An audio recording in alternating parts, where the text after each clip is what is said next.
Hello dear student, today we are discussing very important topic meiosis, जिसे हम अर्धसूत्री विभाजन के नाम से जानते हैं। अर्धसूत्री विभाजन कोशिका विभाजन में बहुत ही इम्पोर्टेंट रोल अदा करता है, क्योंकि जब भी आप मियोसिस का जब हम नाम लेते हैं तो मियोसिस का मतलब ये है इसमें जो मेन जो इसका उद्देश्य है वो क्रोमोसोम्स की संख्या को समान रखना। और क्रोमोसोम्स की जो संख्या है वो, चूंकि अगर आप ज़्यादातर जो जीव देखेंगे तो वो डिप्लॉयड होते हैं, डिप्लॉयड इन नेचर होते हैं। तो एक जैसे स्पर्म सेल्स और ओवम सेल्स दोनों फर्टिलाइज होकर के जाइगोट बनाएगी। अगर वहां पर अगर क्रोमोसोम्स की संख्या वही सेम रहती है तो दूसरी प्रोजनी पे जाने पर उनकी जो क्रोमोसोम्स की संख्या, जैसे अगर 2 है तो 4 हो जाएगी, 4 से 8 हो जाएगी। तो ये बहुत ही इम्बैलेंस वाली स्थिति हो जाती है। तो इसको कंट्रोल करने के लिए जो नेचर ने जो बहुत ही इम्पोर्टेंट प्रोसेस दी है वो है मियोसिस। और अर्धसूत्री विभाजन ही वो मेथड है जिसके द्वारा क्रोमोसोम्स की संख्या को प्रत्येक जो जीव है उसमें कांस्टेंट रखा जाता है। और ये हम जानते हैं कि प्रत्येक जीव में जो पाए जाने वाले जो क्रोमोसोम्स हैं उनकी संख्या बिल्कुल समान होती है। सेकंड, मियोसिस इसलिए भी इम्पोर्टेंट है क्योंकि जहां पर भी किसी भी अगर जीव को सर्वाइबिलिटी की बात आती है तो जीन्स का जो एक्सचेंज होता है वो थ्रू मियोसिस की जो स्टेज है उसी के दौरान वो होता है। और ये बहुत ही क्रुशियल है किसी भी ऑर्गेनिज्म, किसी भी जीव के लिए सर्वाइव करने के लिए। This is a very important process. thereby we must know about what is the meiosis। अर्धसूत्री विभाजन क्या होता है, इसके स्टेप्स क्या होते हैं, इसके बारे में हम डिस्कस करेंगे। First of all I would like to tell you that this is the overview of the meiosis. Meiosis जो स्टार्ट होता है उसमें स्टार्ट होने से पहले कोशिका इंटरफेज अवस्था में जाती है, गोनाड्स में, मतलब टेस्टिस या ओवरी है, वहां पर जो जर्म सेल्स जो बनाती है, स्पर्म सेल्स या ओवम सेल्स, या इन प्लांट के केस में अगर हम कहें तो पोलन्स का फॉर्मेशन और एक सेल्स का फॉर्मेशन करता है। तो जिससे उनका फॉर्मेशन होगा उसको हम मदर सेल्स कहते हैं। तो जिस मदर सेल्स में मियोसिस होना है वो कोशिका इंटरफेज अवस्था से गुजरती है। इंटरफेज अवस्था मतलब G1, G2 और S फेज से वो गुजरेगी। G1 से गुजरेगी और देन उसके बाद में S फेज से गुजरेगी। S फेज में क्या होगा, जो जैसा कि आपको समसूत्री विभाजन में आपने पढ़ा तो उसमें आपको पता होगा S फेज में नंबर ऑफ जो DNA हैं उसकी संख्या डबल हो जाती है। तो सेम थिंग यहाँ पर होती है। जो क्रोमोसोम्स की संख्या है, क्रोमोसोम इटसेल्फ क्या है, chromosomes are made up of DNA and protein part होता है। तो यहाँ पे बहुत ही इम्पोर्टेंट है कि कोशिका जैसे विभाजन के लिए तैयार होती है तो वो इंटरफेज अवस्था से गुजरती है, उसमें उसका डीएनए का फॉर्मेशन हो जाता है। इसके बाद में मियोसिस की हम बात करते हैं तो ये मियोसिस को हम दो पार्ट्स में डिवाइड करते हैं, मियोसिस फर्स्ट और मियोसिस सेकंड। इंपॉर्टेंट जो चीज हमें याद रखनी है, यहाँ पर ये इंटरफेज है, उसके बाद में मियोसिस फर्स्ट है, देन उसके बाद में मियोसिस सेकंड है। लेकिन मियोसिस फर्स्ट और मियोसिस सेकंड के बीच में कोई भी इंटरफेज अवस्था नहीं है। This is the very important और यही समसूत्री विभाजन से अर्धसूत्री विभाजन को अलग करता है। दूसरा, मियोसिस फर्स्ट जो है उसको हम रिडक्शन डिविजन के नाम से जानते हैं और मियोसिस सेकंड है उसको हम जनरली ये इक्वलाइजेशन कहते हैं। और ये समसूत्री विभाजन के जैसे ही होता है, इसमें कोई फर्क नहीं होता है। जो मेन जो इवेंट्स होती है वो मियोसिस फर्स्ट के दौरान ही होती है। और इसमें मियोसिस फर्स्ट को हम अगेन 4 स्टेजेस में डिवाइड करते हैं। पहले इसके अगर 2 स्टेजेस में अगर हम कहें तो पहले कैरियोकाइनेसिस होगा, देन साइटोकाइनेसिस होगा, देन पहले कैरियोकाइनेसिस होगा और देन साइटोकाइनेसिस होगा। पहले केंद्रक विभाजन होता है, फिर उसके बाद में कोशिका विभाजन होता है। तो पहला जो कोशिका विभाजन होता है, सॉरी केंद्रक विभाजन जो होता है karyokinesis, it's again divided into 4 stages, prophase first, metaphase first, anaphase first और टीलोफेज फर्स्ट। प्रोफेज फर्स्ट जो मियोसिस फर्स्ट की अवस्था होती है दैट इज लॉन्गेस्ट, और ये मियोसिस का करीब 90% टाइम ये लेती है, तो इसलिए लॉन्गेस्ट होती है और इसी के दौरान जीन्स एक्सचेंज होता है। इसलिए इस जो फेज है प्रोफेज फर्स्ट को हम अलग अलग 5 इसमें सब स्टेजेस में डिवाइड करते हैं, लैप्टोटीन, जाइगोटीन, पैकाइटिन, डिप्लोटीन और डाइकाइनेसिस। देन उसके बाद में मेटाफेज आएगी और उसके बाद में एनाफेज आएगी, टीलोफेज आएगी और उसके बाद में साइटोकाइनेसिस होगा। जैसे ही मियोसिस फर्स्ट खत्म होगा तो साइटोकाइनेसिस से 2 सेल्स डॉटर सेल्स बन जाती है जिनमें haploid cells of replicated chromosomes इसमें रहते हैं। इसके बाद में इसी के साथ में फिर यहाँ के बीच में कोई इंटरफेज अवस्था नहीं है और स्पेशली जो एस फेज है वो बिल्कुल एब्सेंट है। एस फेज क्या करती है, नंबर ऑफ जो डीएनए है, नंबर ऑफ जो क्रोमोसोम्स है उसकी संख्या को डबल कर देती है। यहाँ पर डबल नहीं होते हैं, तो यहाँ पे ये फिर कोशिका डायरेक्ट किस में चली जाएगी, मियोसिस सेकंड में। मियोसिस सेकंड फिर अगेन हम इसको डिवाइड करते हैं प्रोफेज, मेटाफेज, एनाफेज और टीलोफेज में, और लास्ट में साइटोकाइनेसिस होता है। नेट रिजल्ट क्या होता है हमें, नेट रिजल्ट में हमें मिलती है 4 डॉटर सेल्स मिलती है विथ हैप्लोइड क्रोमोसोम्स, जिनको हम जर्म सेल्स के नाम से भी जानते हैं। This is another overview of meiosis, या अर्धसूत्र विभाजन का ओवरव्यू हम इसे कह सकते हैं। और इसमें जो पहला जो मियोसिस है उसको जैसा मैंने पहले बताया आपको, इसको रिडक्शन डिवीजन कहते हैं, और सेकंड जो मियोसिस होता है उसको हम इक्वेशनल डिविजन्स के नाम से जानते हैं।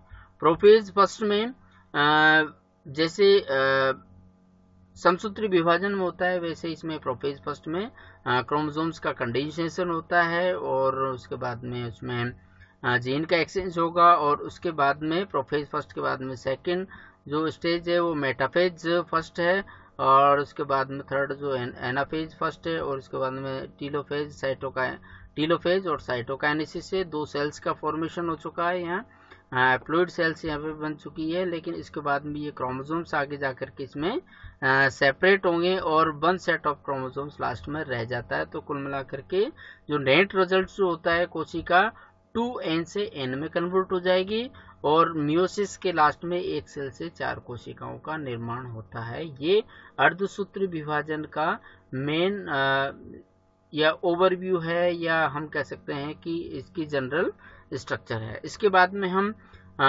डिटेल वाइज पढ़ेंगे prophase first, metaphase first, anaphase first और टीलोफेज फर्स्ट, और साइटोकाइनेसिस इनमें कैसे कैसे होता है, क्या क्या होता है, क्या क्या इवेंट्स होती है, उनके बारे में हम डिस्कस करेंगे। मियोसिस या अर्धसूत्री विभाजन की अगर हम इसकी हिस्ट्री की बात करते हैं तो सबसे पहले सी आर्चिन एग में 1876 में ऑस्कर हर्टविग ने, जो जर्मन बायोलॉजिस्ट थे, उन्होंने सबसे पहले डिस्कवर किया मियोसिस की जो अवस्थाएं हैं उनको देखा। इसके बाद में अगेन 1883 में at the level of chromosomes by the Belgium zoologist Edward van Beneden ने एस्केरिस के वर्म एग्स में मियोसिस के प्रोसेस को डिस्क्राइब किया। जेबी फार्मर और जेबी मूल इन 1905 में उन्होंने सबसे पहले अर्धसूत्री जो टर्म है या शब्द है उसको दिया। मियोसिस जो टर्म है उसको सबसे पहले उन्होंने इंट्रोड्यूस किया। तो सबसे पहले जो मियोटिक सेल डिविजन्स है वो वेंडेन ने डिस्क्राइब किया, और ये मियोटिक जो सेल डिविजन्स हैं या अर्धसूत्री विभाजन हैं वो किसमें होता है, जर्म सेल्स में होता है। सभी लिविंग ऑर्गेनिज्म की जर्म सेल्स में मियोसिस होता है, और ये बहुत ही इंपॉर्टेंट है क्रोमोसोम्स के नंबर को सेम रखने के लिए, एक जैसा रखने के लिए। तो ड्यूरिंग मियोसिस क्या होता है, the genetic material of diploid germ cells undergo 2 nuclear division and resulting in 4 haploid daughter nucleus. तो मियोसिस होने के बाद में जो सेल्स बनती है वो अगर डिप्लॉइड मदर सेल्स हैं तो वो हैप्लॉइड में कन्वर्ट होगी, अगर टेट्राप्लॉइड हैं तो वो डिप्लॉइड में कन्वर्ट हो जाती है। मतलब नंबर ऑफ जो क्रोमोसोम्स हैं उसकी संख्या आधी रह जाती है। Each daughter cells has 1/2 of number of chromosome as the parent cells. Parent cells हैं, आधे क्रोमोसोम्स उसमें रहते हैं जब वो बनती है। और there are 2 successive nuclear division in meiosis as compare to 1 division found in the mitosis. समसूत्र विभाजन में क्या था, एक डिवीजन होता है, जबकि इसमें लगातार 2 न्यूक्लियर डिवीजन होते हैं। उससे क्रोमोसोम्स की जो संख्या है वो घट करके आधी रह जाती है। The form of cell division by which gametes with half number of chromosomes are produce are known as the meiosis, है ना। ये आपको समझ में आ गया होगा कि अर्धसूत्री विभाजन क्या है। अर्धसूत्री विभाजन अवस्था प्रोसेस वह है या कोशिका विभाजन का वह प्रकार है जो गैमेट्स में होता है और उसमें क्रोमोसोम की जो संख्या है वो आधी रह जाती है। फॉर एग्जांपल अगर डिप्लॉइड कोशिका है तो वो हैप्लॉइड में कन्वर्ट हो जाती है। मियोसिस एक तरह से सेक्सुअल रिप्रोडक्शन का सिनोनिमस भी है, क्योंकि जहां पर सेक्सुअल रिप्रोडक्शन नहीं पाया जाता वहां पर मियोसिस नहीं तो मियोटिक सेल्स इसमें नहीं बनती है। जैसे हम बहुत सारे प्लांट्स वगैरह में देखते हैं जहां पर सेक्सुअल रिप्रोडक्शन नहीं पाया जाता। फॉर एग्जांपल जैसे साइनोबैक्टीरिया है तो वहां पर सेक्सुअल रिप्रोडक्शन नहीं पाया जाता है तो वहां पर मियोसिस अवस्था भी नहीं हो जाए। जहां पर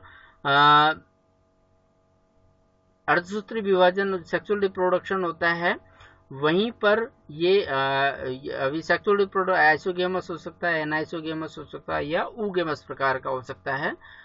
इसमें जनरली हम मियोसिस है उसको दो पार्ट्स में इनको डिवाइड करते हैं, मियोसिस फर्स्ट और मियोसिस सेकंड। मियोसिस जो सेक्स सेल्स जो होती है, सेक्स मदर सेल्स जिसे हम कहते हैं, तो वो गैमेट्स बनाती है। गैमेट्स स्पर्म्स हो सकते हैं, एंथेरोजोइड्स हो सकते हैं इन केस ऑफ प्लांट्स, और एग सेल्स का फॉर्मेशन होगा। स्पर्म सेल्स और एग सेल्स दोनों हैप्लॉइड इन नेचर होगी, और जो गैमेट्स जो बनते हैं मतलब स्पर्म सेल्स और एग सेल्स उनमें पेरेंट्स के कंपेयर में आधे क्रोमोसोम्स होते हैं और occurs only in gonads, testis और ओवरीज। पूरे प्लांट्स में पूरे प्लांट्स या पूरे एनिमल्स में ये नहीं होता है, क्योंकि जब भी एनिमल्स और उसकी बात करते हैं हम, जैसे अगर प्लांट्स की अगर हम बात करें यहाँ पे, जैसे ग्रोथ होना है, लीफ का बढ़ना है, रूट का बढ़ना है, फ्लोर का फॉर्मेशन है, पूरा प्लांट बन रहा है, तो सब जगह माइटोसिस होता है, कहीं पर भी मियोसिस नहीं होता है। मियोसिस कहाँ होगा? मियोसिस सिर्फ फ्लोवर में होगा, और फ्लोर में सिर्फ एंथेरोजोइड्स फॉर्मेशन और एक सेल्स फॉर्मेशन में ही मियोसिस होता है। इन केस ऑफ एनिमल्स ये टेस्टिस और ओवरीज में होता है। मियोसिस और माइटोसिस दोनों ही बहुत सारी सिमिलरिटीज हैं दोनों के बीच में।